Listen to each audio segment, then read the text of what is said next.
Let me guess, you woke up feeling nice and refreshed today, ready to train, and then your foot hits the ground and bam, it feels like someone stabbed you in the heel. Whether it be jiu-jitsu, Muay Thai, boxing, the combat sports requires us to have stable feet, and this can be seriously impacted by plantar fasciitis. Our feet are very often the first body part to absorb force from the ground, and it's essential for movements like kicking, shooting a single leg, or defending a takedown. But what exactly do you do if you start to get this annoying pain on the bottom of your foot? Well, at the very least, you'll leave this video knowing 3 things. What plantar fasciitis actually is, if you have plantar fasciitis or something else, and if you do have plantar fasciitis, what to do about it and how to set realistic expectations for your training. And at the very end, I'm going to show you the exercise that really changed the game for me whenever I was struggling with plantar fasciitis about a year ago. So what is plantar fasciitis? First, let's understand the basic anatomy. The plantar fascia is a really thick band of tissue that runs along the bottom of your foot, connecting the heel to your toes. And it's meant to distribute force throughout the foot and support the medial arch. Now, what we think happens in plantar fasciitis is that this band of tissue becomes inflamed or irritated. It can occur due to repetitive strain or excessive stress placed on the plantar fascia. In the combat sports, it can happen during activities like kicking, pivoting during boxing,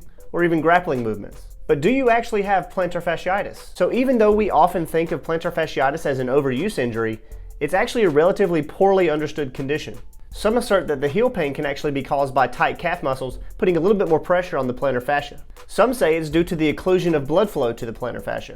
And there's even been evidence to suggest that similar heel pain can be brought on by putting the sciatic nerve and its terminal branches on tension. And even though the evidence suggests that the natural history of plantar fasciitis is between 6 to 18 months, meaning that the pain will decrease substantially within that amount of time without intervention, my personal belief and experience tells me that we can take advantage of our body's natural capacity to heal and help accelerate that process. The good news is that if your heel pain is being caused by the plantar fascia, your symptoms usually follow something like this. Heel pain that starts during the first few steps in the morning or after long periods of rest. It generally gets better the more that you move around, but can get a little bit worse if you have an intense training session. Then it can either start as a dull, achy pain during the exercise and even become sharp. And then later that evening, there's a lingering pain from the activity of the day. If you push on the bottom and the inside of the heel, it's very tender, and even sometimes down the center or inside bottom of your foot. If your symptoms feel like this, the next section is the most important section of the video. But before we get into treatment, if you're finding value with this video, please consider subscribing. And a huge thank you to those of you who already subscribed.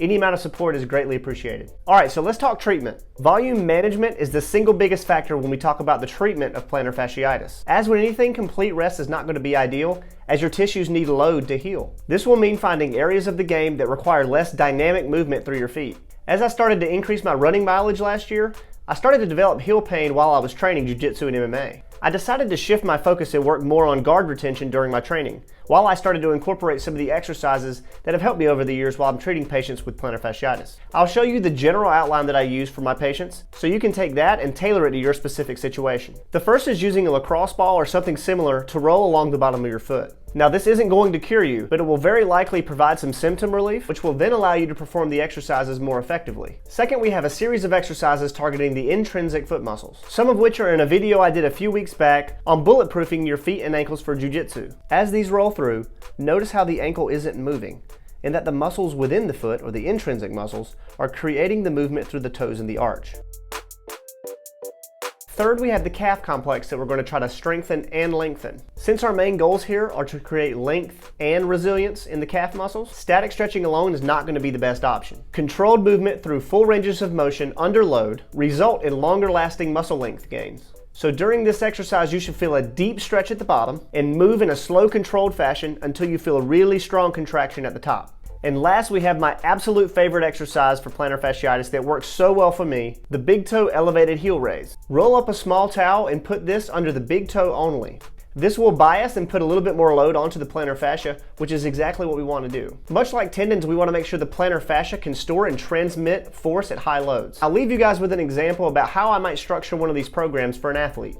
I'd start with a couple of minutes of moderate pressure soft tissue work to the bottom of the foot. Right after that, I would perform the exercises targeting the intrinsic foot muscles, completing the indicated reps and sets that you see on the screen. Next come the deficit heel raises to focus on the strength and the length of the muscles of the calf. And finally, finish up with 10 reps of the big toe elevated heel raises. And progress is indicated by this article highlighting the benefits of loading the plantar fascia to promote healing, knowing that this exercise will likely hurt, but there's a good and bad pain. Good pain is less than 5 out of 10 and doesn't hurt around the same time the next day. Bad pain is a 6 out of 10 or higher, or an increase in pain that's felt the next day or 24 hours later. If you're feeling bad pain, decrease your reps or your weight and progress accordingly. Plantar fasciitis often doesn't clear up for a while, so plan on being super consistent up front. This advice is not meant to take the place of anything that you have discussed or will discuss with a clinician. If you're having a hard time finding a PT or a clinician that you're able to trust, either because they don't understand the combat sports or they're just not a very good clinician, send me a message at combatathletephysio@gmail.com, and I'll do my best to point you in the right direction and answer any questions that you may have. Thank you guys for watching, and I'll see you next time.